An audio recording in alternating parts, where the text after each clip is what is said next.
दोस्तों एक बार फिर से स्वागत है आप सभी का आपके अपने favourite English learning channel scholar English पर। मेरा नाम है दीपिका कुमावत और मैं इस चैनल पर वेरियस कॉम्पिटिटिव एग्जाम्स के लिए इंग्लिश सब्जेक्ट टीच करती हूँ। दोस्तों आज हम बात करेंगे इंग्लिश लिटरेचर के वेरियस पीरियड्स के बारे में। दोस्तों इंग्लिश लिटरेचर का डेवलपमेंट कई सेंचुरीज में हुआ है और हर एक पीरियड का अपना एक यूनिक स्टाइल और कैरेक्टरिस्टिक है। हर एक पीरियड का सिग्निफिकेंस है जो उस वक्त के सोशल, पॉलिटिकल और कल्चरल कॉन्टेक्स्ट से इन्फ्लुएंस हुआ है। दोस्तों आज के इस वीडियो में हम सारे इंपॉर्टेंट पीरियड्स को स्टेप बाय स्टेप समझेंगे। हम हर पीरियड का टाइम, उसकी खासियत, उस दौर के राइटर्स और उनके फेमस बुक्स या फिर पोएम्स को भी डिस्कस करने वाले हैं। इस वीडियो को देखने के बाद आपको कभी भी पीरियड्स ऑफ लिटरेचर से रिलेटेड लाइफ में कंफ्यूजन नहीं रहेगा।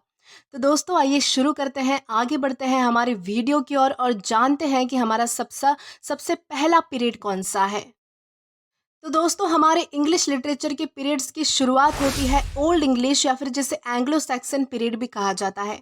तो हमारा सबसे पहला पीरियड कौन सा है? ओल्ड इंग्लिश, जिसे एंग्लो सैक्सन पीरियड इस नाम से भी जाना जाता है। आइए इसके बारे में हम बात करेंगे। दोस्तों अगर बात करें एंग्लो सैक्सन पीरियड या फिर ओल्ड इंग्लिश पीरियड की तो ये 450 AD टू 1066 AD तक था, यानी कि एग्जिस्ट करता था।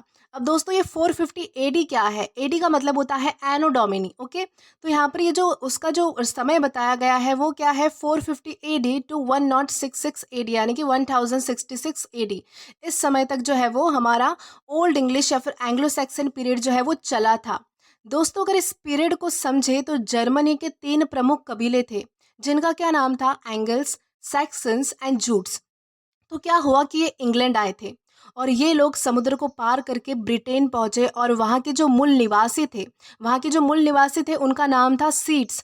उन्हें हरा दिया और वहाँ पर फिर ये तीनों कम्युनिटी बस गई।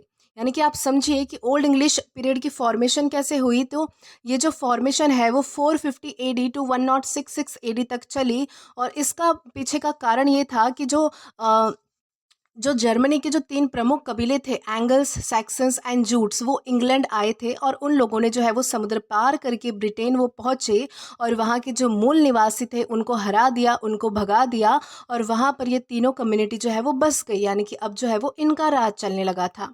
और दोस्तों इनके साथ जो लैंग्वेज आई थी वही आगे जाकर ओल्ड इंग्लिश बनी थी। यानी कि आज हम जो कहते हैं ना कि ओल्ड इंग्लिश, कोई लैंग्वेज हम देखते हैं जिसका वर्ड हमें दिख जाता है ओल्ड इंग्लिश, तो हम उसे क्या कहते हैं कि ये वर्ड ओल्ड इंग्लिश का है। तो इनके साथ जो लैंग्वेज आई थी वही है ओल्ड इंग्लिश। दोस्तों अगर बात करें इनके लैंग्वेज के बारे में तो ओल्ड इंग्लिश आज के इंग्लिश से काफ़ी ज़्यादा अलग है, यानी कि बहुत ज़्यादा अलग है, बहुत ही ज़्यादा डिफरेंस है इसमें। उसमें भी बहुत सारे जो वर्ड्स है वो जर्मन लैंग्वेज जैसे लगते थे, यानी कि ऐसा लगता था जैसे कि ये सारे जो वर्ड्स है वो जर्मन लैंग्वेज से आए हैं। तो जैसे कि अगर आपको एग्जाम्पल दे के बताऊं कि ओल्ड इंग्लिश की लैंग्वेज कैसी थी तो वहाँ पर जो है वो हम जैसे कहते हैं ना वॉट, तो वहाँ पर कहा जाता था व्हैट। किंग को कहा जाता था साइनिंग, अर्थ को कहा जाता था ऑर्फ। तो आप देख सकते हैं कि इतना ज़्यादा फ़र्क है आज की इंग्लिश में और ओल्ड इंग्लिश में। तो इस तरह से जो है वो ओल्ड इंग्लिश की लैंग्वेज हुआ करती थी और ओल्ड इंग्लिश जो है वो, अगर आज कोई ओल्ड इंग्लिश अगर बोलेगा तो हम में से उसे कोई भी समझ नहीं पाएगा क्योंकि वो बहुत ज़्यादा डिफरेंस कैरी करती है। दोस्तों अब इसी के साथ हम आगे बढ़ेंगे और अब हम जो है वो ओल्ड इंग्लिश के कुछ मेन फीचर्स को जानेंगे। अगर बात करें इनकी खासियत की या फिर फीचर्स की, यानी कि ओल्ड इंग्लिश के बारे में बात करें तो ये इस दौर में जो है वो ज़्यादातर वर्ड्स और ग्रामर जर्मन भाषा के जैसे थे। यानी कि इस पीरियड में पोएम्स ज़्यादा थी, कहानियाँ भी थी लेकिन ज़्यादातर ओरल फॉर्मेट में हुआ करती थी। और इस पीरियड में क्रिश्चियन रिलीजन का बहुत ज़्यादा प्रभाव पड़ा, खासकर जब संत और मिशनरी ब्रिटेन आए। अगर इस पीरियड के फेमस वर्क्स एंड राइटर्स की बात करें तो फेमस राइटर्स थे कैडमन एंड साइनवोल्फ, जो कि रिलीजियस पोएट्री के लिए फेमस थे। और अगर बात करें फेमस राइटिंग की तो बेओवुल्फ ये इस पीरियड का सबसे ज़्यादा फेमस वर्क था। ये सबसे ज़्यादा फेमस ओल्ड इंग्लिश पोएम थी। इसमें एक हीरो की कहानी है जो राक्षसों से लड़ता है और ये वीरता, साहस और संस्कृति की झलक दिखाती है।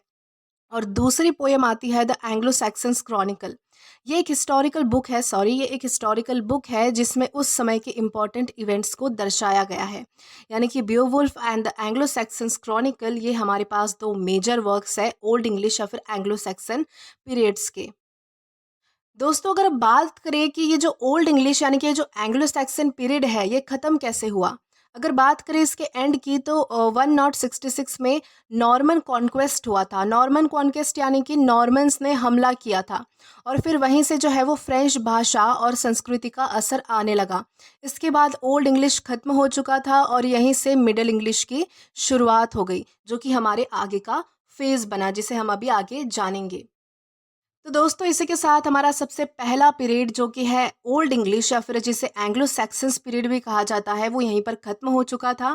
फिर हमारी शुरुआत हुई थी मिडिवल पीरियड की। तो दोस्तों इसके बाद हमारा अगला पीरियड आता है मिडिवल पीरियड। दोस्तों मिडिवल पीरियड को इंग्लिश लिटरेचर के हिस्ट्री में मिडिल इंग्लिश पीरियड भी कहा जाता है।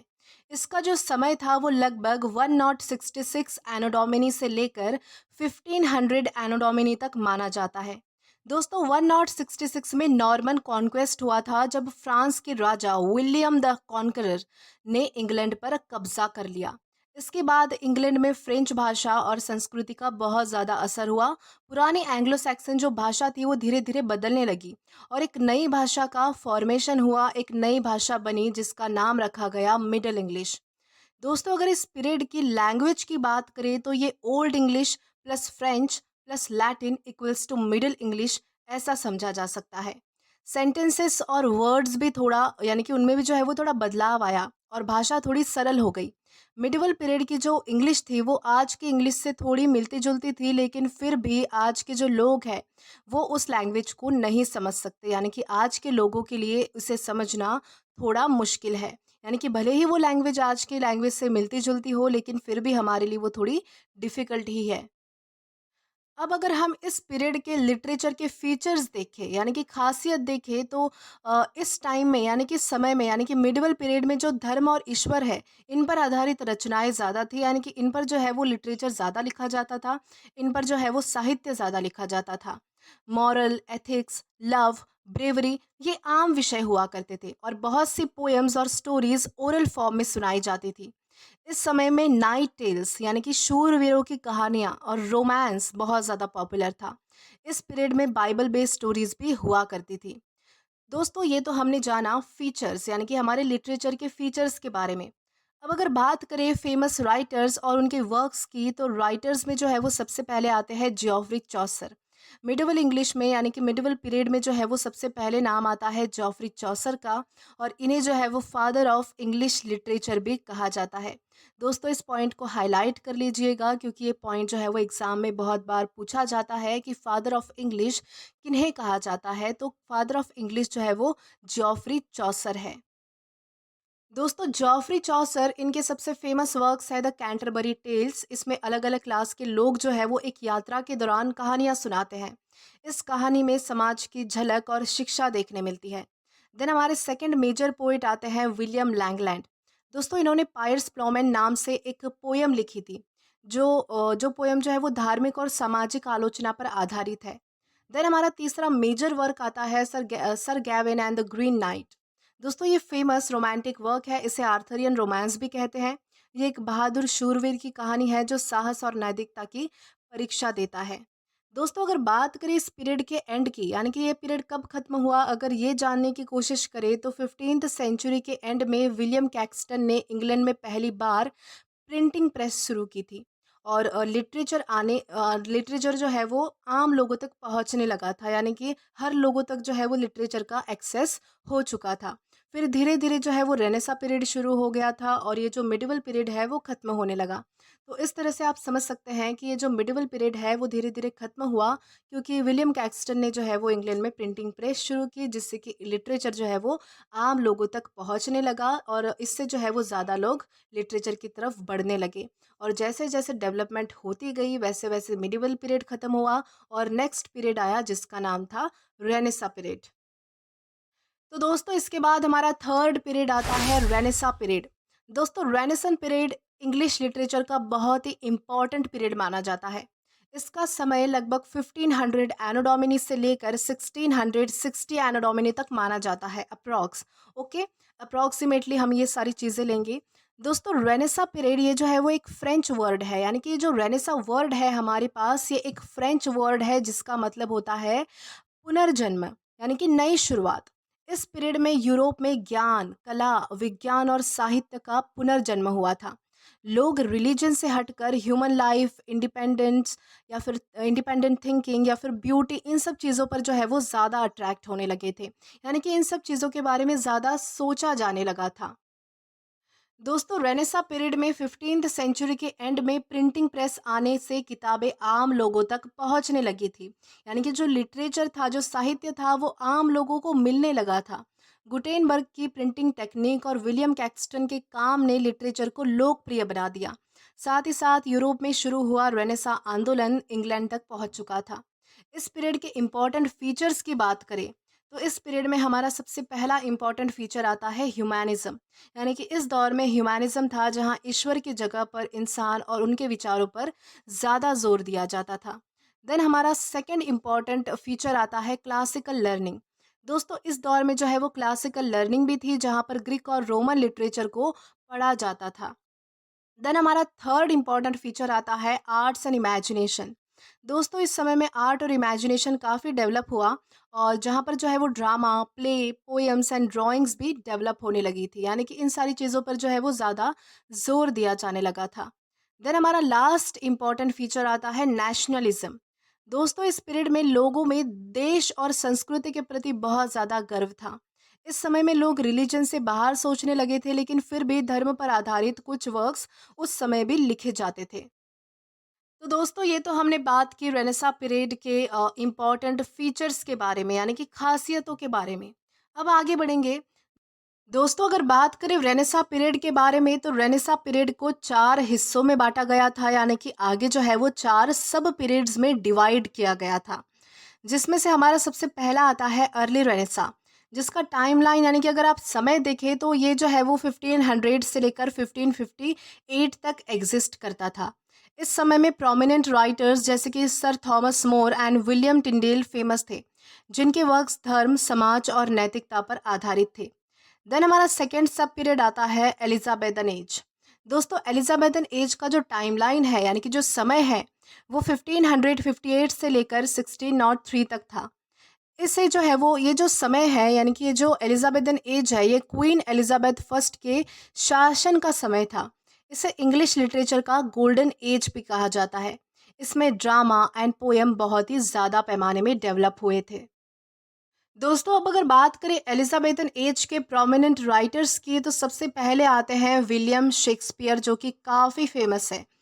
तो जिन्होंने क्या किया कि इन्होंने इस समय में जो है वो Hamlet, Macbeth, Othello, Romeo and Juliet जैसे वर्क्स हमें प्रोवाइड किए। यानी कि इन्होंने जो है वो रेनेसा पीरियड के एलिजाबेथन एज में जो है वो ये सारे वर्क्स इन्होंने लिखे थे। देन हमारे सेकेंड प्रोमिनेंट राइटर या फिर पोइट जिसे हम कह सकते हैं वो है क्रिस्टोफर मार्लो। दोस्तों, इन्होंने जो है वो डॉक्टर फॉस्टस जैसे वर्क्स लिखे हैं। देन है एडमंड स्पेंसर, इन्होंने द फेरी क्वीनी ऐसे फेमस वर्क्स लिखे हैं। और लास्ट है सर फिलिप सिडनी, इन्होंने एस्ट्रोफेल एंड स्टेला इस जैसे वर्क्स लिखे हैं। तो दोस्तों, ये तो था हमारा एलिजाबेथन एज। दोस्तों, देन इसके बाद हमारा तीसरा सब पीरियड आता है जैकोबियन एज। दोस्तों, जैकोबियन एज का जो टाइमलाइन है, यानी कि जो समय है, वो है 1603 से लेकर 1625 तक। जैकोबियन एज वो था जहाँ पर किंग जेम्स फर्स्ट के शासनकाल में लिटरेचर के वर्क्स लिखे गए थे।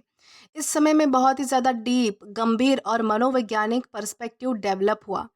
इस समय के हमारे कुछ फेमस राइटर्स थे, जैसे कि सबसे पहले है बेन जॉनसन और दूसरे आते हैं जॉन डन, जिन्हें मेटाफिजिकल पोइट्री के लिए बहुत ज़्यादा फेमस माना जाता है। यानी कि फादर ऑफ मेटाफिजिकल पोइट्री भी इन्हें कहा जाता है। दोस्तों, देन हमारा लास्ट सब पीरियड आता है कैरोलिन एंड प्यूरिटन एज। दोस्तों, इसका अगर टाइमलाइन देखें तो वो है 1625 टू 1660। दोस्तों, इस समय में राजा और चर्च के विरोध में जो पोइट्स थे वो लिखने लगे थे, यानी कि उनका अपोज करने लगे थे। और इसी पीरियड में जॉन मिल्टन ने पैराडाइज लॉस्ट नाम की महान कविता लिखी थी। तो इस समय के जो मेजर और प्रोमिनेंट पोइट रहे थे वो हम जो है वो जॉन मिल्टन को मान सकते हैं। तो इस तरह से जो है वो हमारे चारों भी सब पीरियड्स यहाँ पर ख़त्म होते हैं। दोस्तों, अगर बात करें इस पीरियड के एंड की, यानी कि रेनेसा पीरियड किस तरह से ख़त्म हुआ ये देखा जाए तो 1660 में रेस्टोरेशन पीरियड शुरू हुआ था। यानी कि जो किंग चार्ल्स सेकंड की वापसी के साथ शुरू हुआ। यानी कि फिर क्या हुआ कि रेनेसा पीरियड का एंड हुआ और फिर एक नया युग शुरू हुआ जिसका नाम था नियो क्लासिकल पीरियड, जिसमें तर्क, विवेक और विज्ञान को प्राथमिकता दी गई। यानी कि अब जो है वो यहाँ से रेनेसा पीरियड खत्म हो जाता है और नियो क्लासिकल पीरियड की यहाँ पर शुरुआत होने लगती है। दोस्तों इसके बाद हमारा अगला पीरियड आता है नियो क्लासिकल पीरियड। दोस्तों अब हम बात करेंगे नियो क्लासिकल पीरियड के बारे में। दोस्तों neo classical period English literature का ऐसा पीरियड था जहां पर लॉजिक, डिसिप्लिन और रूल्स को बहुत ज़्यादा इंपॉर्टेंस दिया गया। इसका अगर हम टाइमलाइन देखें यानी कि इसका अगर समय देखें तो वो लगभग 1660 एनो डोमिनी टू 1798 एनो डोमिनी तक माना जाता है। यानी कि 1660 टू 1798 तक ये दौर माना जाता है। दोस्तों नियो का मतलब होता है नया और क्लासिकल यहाँ पर डिनोट करता है ancient Greek and Roman culture से जुड़ी हुई चीज़ों को। यानी ये वो पीरियड था जब writers ancient Greek Roman literature, logic और नियमों की तरफ लौट रहे थे। यहाँ पर भावनाओं की जगह पर रीज़न एंड रूल्स पर ज़्यादा जोर दिया जाता था, यानी कि ऐसे चीज़ों को ज़्यादा इम्पोर्टेंस दिया जाता था। अब अगर बात करें इस पीरियड के इम्पॉर्टेंट फीचर्स के बारे में तो रीजन और ऑर्डर को सबसे ऊपर रखा गया। साहित्य का उद्देश्य समाज को सुधारना और सिखाना माना गया।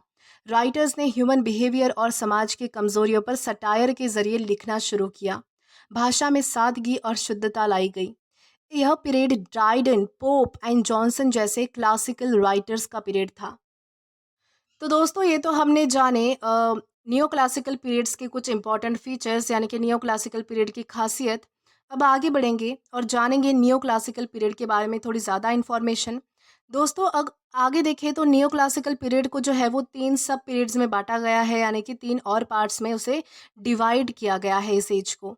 तो जिसमें हमारा सबसे पहला आता है रेस्टोरेशन एज। दोस्तों रेस्टोरेशन एज की बात करें तो इसका जो टाइमलाइन था, इसका जो समय था वो है 1660 टू 1700 तक। ये पीरियड जो है वो किंग चार्ल्स की सत्ता वापसी से शुरू हुआ। इसमें ड्रामा और प्लेज में सटायर एंड ह्यूमर का ज़्यादा जोर रहा था। दोस्तों इस समय के फेमस राइटर्स थे। सबसे पहले आते हैं जॉन ड्राइडन। ये एक महान कवि और नाटककार थे जिन्होंने एब्सलोम एंड एसिटोफेल जैसे वर्क्स हमें दिए हैं। और हमारे सेकेंड मेजर प्रोमिनेंट पोइट आते हैं विलियम कॉनग्रेव, जिन्होंने the way of the world जैसी फेमस राइटिंग्स की है। देन हमारा नियो क्लासिकल पीरियड का सेकेंड सब पीरियड आता है ऑगस्टन एज। दोस्तों ऑगस्टन एज का टाइमलाइन देखें यानी कि इसका समय काल देखें तो वो था 1700 टू 1745, यानी कि अप्रॉक्सीमेट था। और इस पीरियड को नियो क्लासिकल पीरियड का गोल्डन पीरियड भी माना जाता था। ग्रीक एंड रोमन ट्रेडिशन को फॉलो किया गया। समाज की बुराइयों पर हंसी के सहारे लिटरेचर में इस समय लिखा गया था। इस पीरियड के फेमस राइटर्स एंड वर्क्स को देखें तो सबसे पहले आते हैं अलेक्जेंडर पोप। दोस्तों इन्होंने जो है the rape of the lock and the essay on the man ऐसे वर्क्स हमें प्रोवाइड किए हैं। देन आते हैं जॉनथन स्विफ्ट। इन्होंने गलिवर्स ट्रैवल जैसे फेमस वर्क्स इस समय में लिखे थे। देन हमारा नियो क्लासिकल पीरियड का सबसे लास्ट सब पीरियड आता है एज ऑफ सेंसिबिलिटी या फिर एज ऑफ जॉनसन जिसे कहा जाता है। इसका अगर समय काल देखें, इसका अगर टाइमलाइन देखें तो वो था 1745 टू 1798। दोस्तों इस समय में डॉक्टर सैमुअल जॉनसन प्रोमिनेंट थे जिनके नाम पर यह पीरियड रखा गया था। इसमें नैतिकता, समाज सुधार और लॉजिकल सोच के बेसिस पर ज़्यादा वर्क्स लिखे गए। इस पीरियड के फेमस वर्क्स एंड राइटर्स थे जैसे कि सबसे पहले आते हैं डॉक्टर सैमुअल जॉनसन, जिन्होंने a dictionary of English language जैसे वर्क्स को लिखा। देन आते हैं ओलिवर गोल्डस्मिथ, जिन्होंने द विकार ऑफ वेकफील्ड जैसे वर्क्स को लिखा। और लास्ट आते हैं रिचर्ड शेरिडन, जिन्होंने द स्कूल फॉर स्कैंडल, दोस्तों ये एक ड्रामा है, उन्होंने जो है वो ये फेमस ड्रामा हमें इस समय में दिया था। तो दोस्तों ये तो हमने जाना नियो क्लासिकल पीरियड के बारे में इतनी सारी इन्फॉर्मेशन। अब अगर बात करें कि नियो क्लासिकल पीरियड कैसे ख़त्म हुआ यानी कि इसकी एंडिंग कैसे हुई, तो 1798 में क्या हुआ कि विलियम वर्ड्सवर्थ और सैमुअल टैलर कोलरिज ने लिरिकल बैलेट्स पब्लिश किया था। आपको पता होगा कि विलियम वर्ड्सवर्थ और सैमुअल टैलर कोलरिज ने जो है वो मिलकर लिरिकल बैलेट्स ये कलेक्शन पब्लिश किया था। इससे क्या हुआ कि रोमांटिक पीरियड की शुरुआत यहाँ पर हो गई थी और जहाँ पर जो है वो इमोशंस, इमेजिनेशन एंड नेचर को प्रोमिनेंट रखा गया, यानी कि इस पे ज़्यादा ध्यान दिया गया। इमोशंस, इमेजिनेशन एंड नेचर को ज़्यादा इम्पोर्टेंस दी गई। यहाँ से जो है वो रोमांटिक पीरियड की शुरुआत हो जाती है और यहीं पर जो है वो नियो क्लासिकल पीरियड हमारा पूरी तरह से ख़त्म हो जाता है, यानी कि इस तरह से नियो क्लासिकल पीरियड की एंडिंग हुई थी। इसी के साथ हम आगे बढ़ेंगे और अब हम बात करेंगे रोमांटिक पीरियड के बारे में। तो दोस्तों अब हमारा आता है रोमांटिक पीरियड। अगर रोमांटिक पीरियड की बात करें तो रोमांटिक पीरियड एक ऐसा पीरियड था जब लिटरेचर, आर्ट और पोएम्स में आपको इमोशंस, इमेजिनेशन एंड नेचर को बहुत ज़्यादा इंपॉर्टेंस दिया गया। यानी कि इस पीरियड में आपको जो है वो लिटरेचर, आर्ट और पोएम में जो है वो इमेजिनेशन, इमोशंस एंड नेचर बहुत ज़्यादा देखने मिलेंगे। यानी कि इन थीम्स पर ज़्यादा लिखा जाता था। इस समय में जो राइटर्स एंड पोइट्स थे वो human emotions and beauty of nature पर ज़्यादा ध्यान देते थे।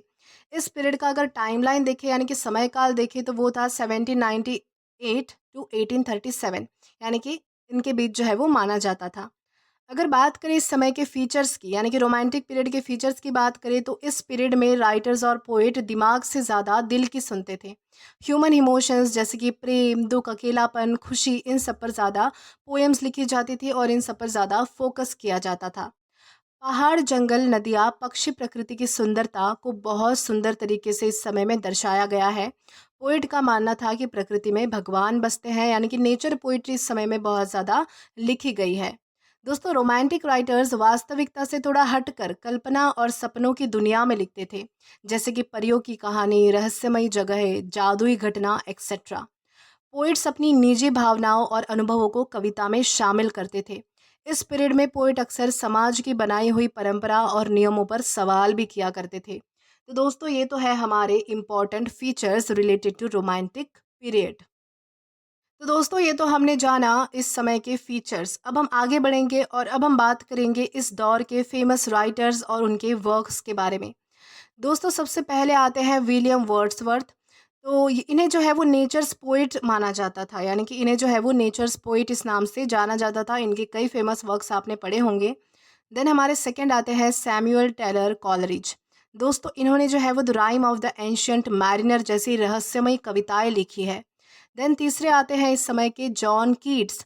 दोस्तों इन्होंने बहुत ही भावुक और सुंदर कविताएं लिखी है, जैसे कि ode to a nightingale. Then आते हैं हमारे पर्सी बाय शेली, जिन्हें पीबी शेली इस नाम से भी जाना जाता है। ये एक क्रांतिकारी सोच के कवि थे। और लास्ट आते हैं लॉर्ड बायरन।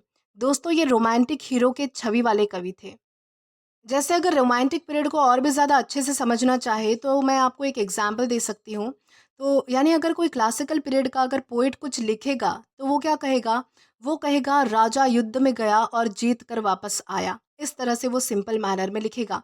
लेकिन वही इस बात को अगर रोमांटिक पीरियड का कोई भी पोएट लिखेगा तो वो कैसे लिखेगा?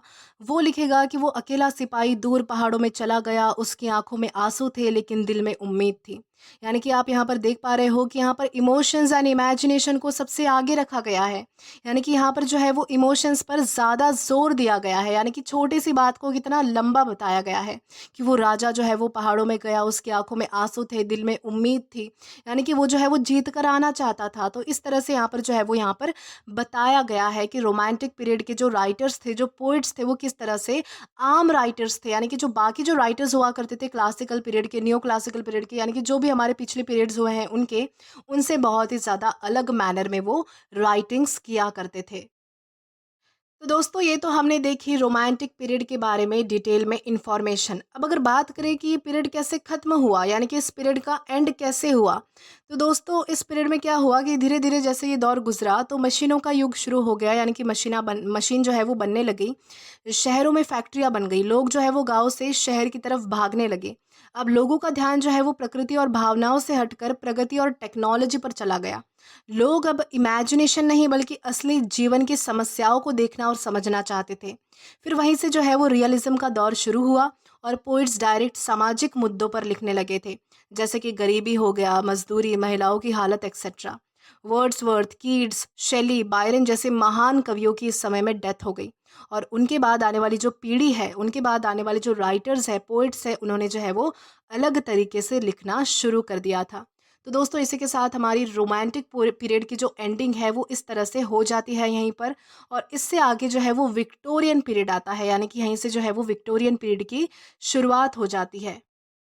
तो दोस्तों अब हम बात करेंगे विक्टोरियन पीरियड के बारे में। अगर बात की जाए विक्टोरियन पीरियड के बारे में तो विक्टोरियन पीरियड का जो समय काल था, यानी कि जो टाइमलाइन था वो था 1837 टू 1901, यानी कि ये तब तक माना जाता है अप्रॉक्सीमेटली।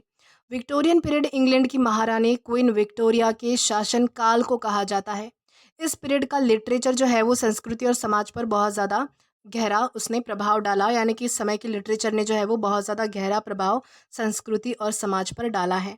ये पीरियड रियलिज्म एंड मोरालिटी के प्रभाव को ज़्यादा तरीके से दर्शाता है। दोस्तों, अब अगर बात करें विक्टोरियन पीरियड के खासियत के बारे में, यानी कि फीचर्स के बारे में, तो इस पीरियड में इमेजिनेशन की जगह पर असली ज़िंदगी की सच्चाई दिखाई जाने लगी। यानी कि सामाजिक समस्याएं जैसे कि गरीबी, महिला अधिकार, बच्चों की हालत, औद्योगिक जीवन एक्सेट्रा, इन सारे टॉपिक्स पर लिखा जाने लगा। देन इस पीरियड में लिटरेचर में नैतिक शिक्षा देने की भावना दिखती है, यानी कि अच्छा बुरा सही गलत ये ज़्यादा बातें हुआ करती थी उस पीरियड में, यानी कि ये ज़्यादा बातें थी। और इस पीरियड में मशीनों का युग शुरू हो चुका था, तो फैक्ट्री, शहरों की भीड़, पॉल्यूशन एक्सेट्रा जीवन का हिस्सा बन चुके थे। राइटर्स और पोइट ने इन सारे बदलाव को अपने वर्क्स में दिखाया। यानी कि राइटर्स ने क्या किया कि फैक्ट्रीज़ के बारे में, लोगों की भीड़ के बारे में, पॉल्यूशन के बारे में, पॉपुलेशन के बारे में, इन सारी चीज़ों के बारे में जो है वो बहुत सारी राइटिंग्स भी इस समय में की है। दोस्तों, इस समय में महिला अधिकार, बच्चों की शिक्षा, गरीबी, सामाजिक भेदभाव जैसे मुद्दों पर लिखा गया। राइटर समाज को सुधारना चाहते थे। साइंस की तरक्की जैसे कि डार्विन की इवोल्यूशन थ्योरी ने लोगों के धार्मिक विश्वासों को हिला दिया था। अब लोग सवाल करने लगे थे कि क्या धर्म सही है, क्या विज्ञान सच्चाई है, यानी कि साइंस रियल है या फिर हमारा रिलीजन सही है। ये सारा फर्क जो है वो इस समय में आ चुका था लोगों के मन में। दोस्तों, अब आगे बढ़ते हैं। तो अगर इस समय के फेमस राइटर्स और उनके वर्क्स के बारे में अब बात करें, तो जो दोस्तों Charles Dickens, Oliver twist and David Copperfield, ये इस समय के प्रोमिनेंट राइटर थे जिन्होंने गरीब, अनाथ और मजदूरी की हालत दिखाई थी। देन हमारे सेकंड मेजर पोएट आते हैं थॉमस हार्डी। दोस्तों, इन्होंने टेस ऑफ द डिबरविल्स, इन्होंने भाग्य और समाज के दुख की बात की। देन आते हैं अल्फ्रेड लॉर्ड टेनिसन। इन्होंने इन मेमोरियम जैसे राइटिंग्स हमें दिए हैं। इन्होंने भावनात्मक और नैतिक कविताएं लिखी। देन आते हैं रॉबर्ट ब्राउनिंग। इन्होंने द लास्ट राइड टुगेदर जैसी वर्क्स हमें दिए हैं, और इन्होंने मनोवैज्ञानिक और गहराई वाली कविताएं लिखी है। और लास्ट आती हैं एलिजाबेथ बैरेट ब्राउनिंग। दोस्तों, इन्होंने ऑरोरा ले जैसे हमें वर्क्स दिए हैं, और इन्होंने महिला और समाज के ऊपर पोएम्स काफ़ी ज़्यादा लिखी है। तो दोस्तों, ये तो हमने जाने उस समय के, यानी कि विक्टोरियन पीरियड के फेमस राइटर्स और उनके वर्क्स। अब अगर बात करें कि ये पीरियड ख़त्म कैसे हुआ, यानी कि इस पीरियड का एंड कैसे हुआ, तो दोस्तों विक्टोरियन पीरियड का जो एंड है वो 1901 में क्वीन विक्टोरिया की डेथ के साथ ख़त्म हो चुका था। अब लोग पुराने नैतिक नियमों से उठ चुके थे, यानी कि थक चुके थे, और इसके साथ ये जो है वो पीरियड ख़त्म हो चुका था। दोस्तों, विक्टोरियन पीरियड से लेकर तो मॉडर्न पीरियड के बीच में दो और पीरियड्स आते हैं, उनको भी हम अच्छे से डिस्कस कर लेंगे ताकि आपको कोई भी कंफ्यूजन ना रहे। तो दोस्तों, इसके बाद हमारा अगला पीरियड आता है एडवर्डियन पीरियड। दोस्तों, एडवर्डियन पीरियड ब्रिटिश लिटरेचर का वो इम्पॉर्टेंट टाइम पीरियड है जो किंग एडवर्ड सेवेंथ के रूल के दौरान था। ये पीरियड 1901 से लेकर 1910 तक माना जाता है, यानी कि इसका जो टाइमलाइन है, इसका जो समय काल है, वो है 1901 से लेकर 1910 तक। लेकिन कई बार इसे 1914 तक, यानी कि वर्ल्ड वॉर फर्स्ट तक भी शुरू होने तक भी माना जाता है। दोस्तों, ये एक ट्रांजिशनल पीरियड था, यानी कि सोसाइटी में अमीर और गरीबों का जो गैप था वो बहुत ही ज़्यादा था।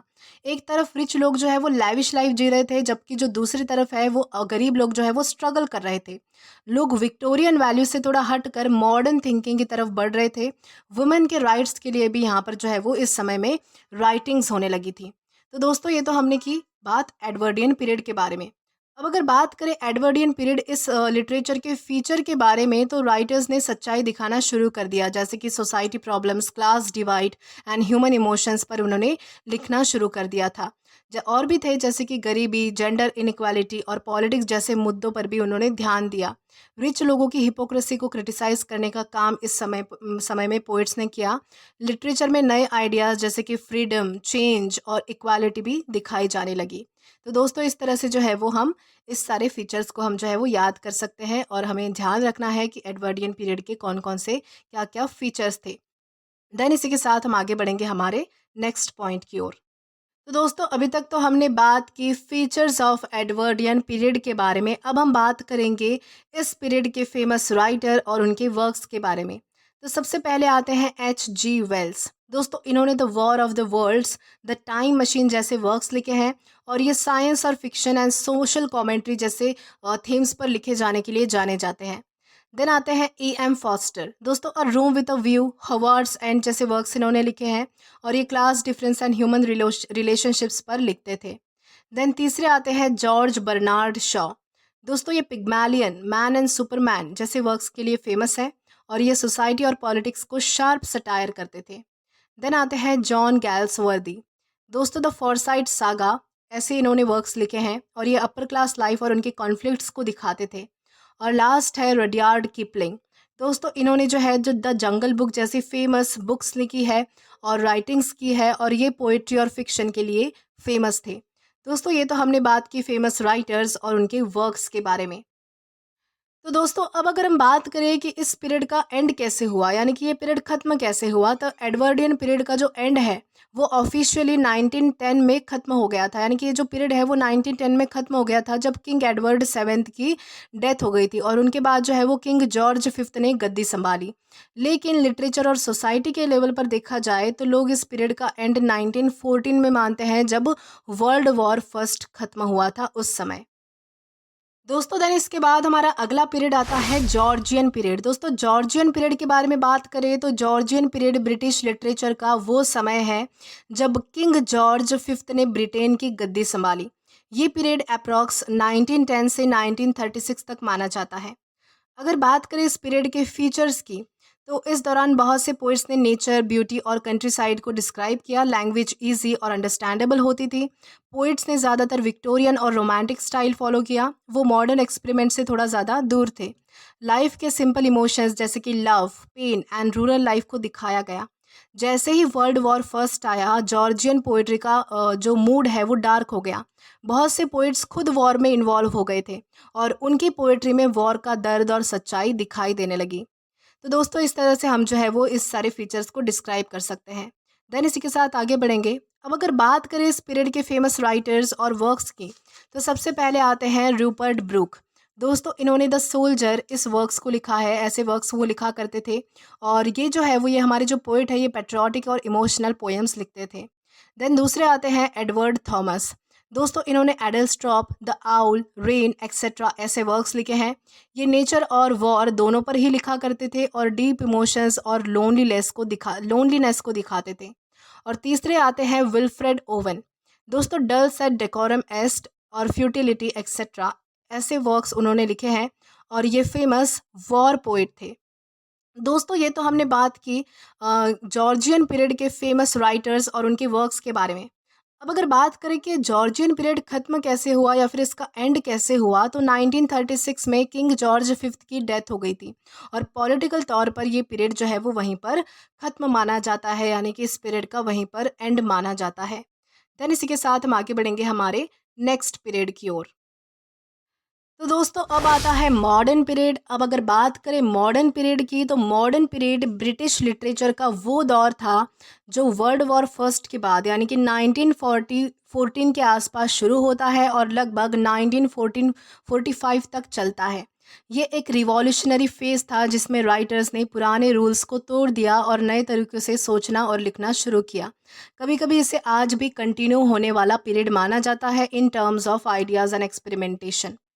अब अगर बात की जाए इस पीरियड के फीचर्स की यानी कि खासियत की तो वर्ल्ड वॉर फर्स्ट ने लोगों के फेथ को तोड़ दिया। राइटर्स को लगा कि दुनिया अब उतनी अच्छी, ऑर्डर्ड और मीनिंगफुल नहीं रही। राइटर्स में निराशा, कन्फ्यूजन और स्पिरिचुअल एम्प्टीनेस दिखने लगी। इस दौरान राइटर्स ने स्ट्रीम ऑफ कॉन्शियसनेस जैसी टेक्निक को यूज़ किया। इसमें कैरेक्टर्स की सोच का डायरेक्ट फ्लो लिखा जाता था और ये ज़्यादा रियल और कॉम्प्लेक्स फील देता था। इस दौरान सिटीज़ के रश और मॉडर्न ज़िंदगी के बीच इंसान का अकेला और कंफ्यूज रहना कॉमन थीम बन चुका था और इस दौरान स्ट्रेट फॉरवर्ड बातें कम और सिंबल्स, हिडन मीनिंग्स को ज़्यादा यूज़ किया जाता था। रीडर्स को सोचना पड़ता था कि क्या लिखा गया है। तो दोस्तों ये तो थे हमारे कुछ important features related to modern period.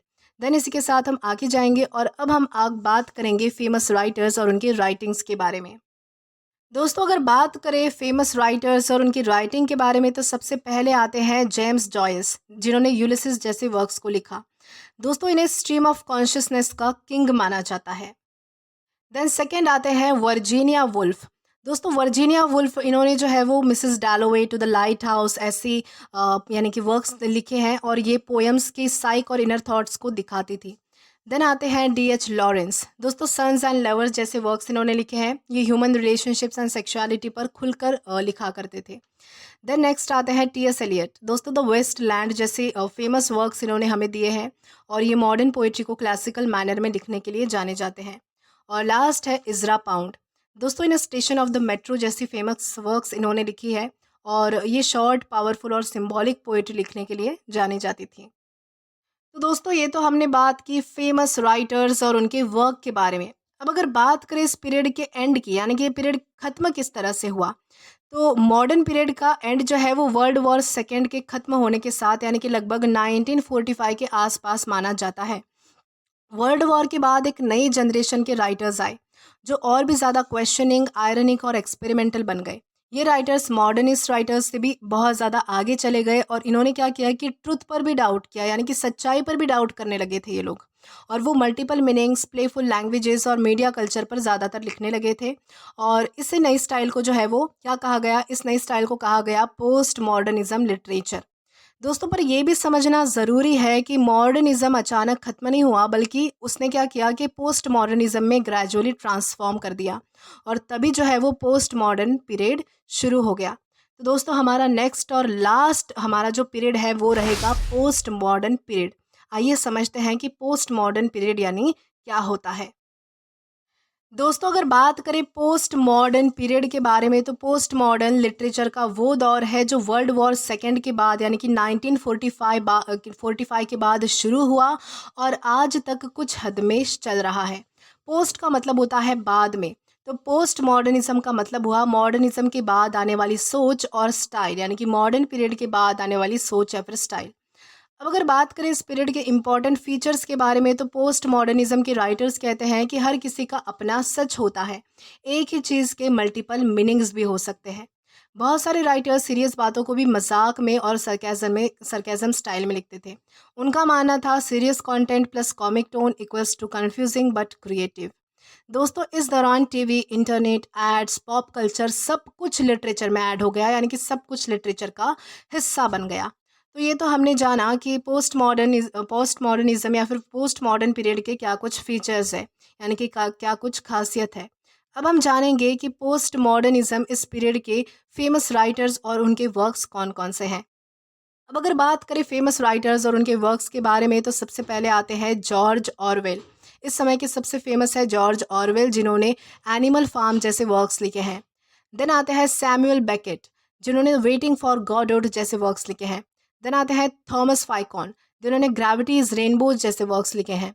Then आते हैं मार्गरेट एटवुड, इन्होंने द हैंडमेड्स टेल ऐसे वर्क्स लिखे हैं। और लास्ट है डॉन बेलिलो, इन्होंने वाइट नॉइज जैसे फेमस वर्क्स हमें दिए हैं। तो दोस्तों ये था हमारा एक छोटा सा सफ़र लिटरेचर के अलग अलग पीरियड्स के बारे में। हर दौर की अपनी खासियत थी, अपनी भाषा, अपनी सोच और लिखने का अंदाज था। उम्मीद है कि आपको सब कुछ अच्छे से समझ आया होगा और वीडियो भी पसंद आया होगा। तो दोस्तों आज के लिए बस इतना ही। अगर आपने अभी तक हमारा टेलीग्राम चैनल ज्वाइन नहीं किया है, तो टेलीग्राम पर English with Deepika Kumawat search करके या फिर डिस्क्रिप्शन में दिए गए लिंक के थ्रू डायरेक्ट आप हमारा टेलीग्राम चैनल ज्वाइन कर सकते हैं, ताकि आप कभी भी किसी भी नए आने वाले वीडियो से रिलेटेड कोई भी अपडेट्स मिस ना करें। और दोस्तों अगर आपको आज का ये वीडियो पसंद आया है या फिर हेल्पफुल लगा है, तो do like this video, subscribe the channel and share as much as you can.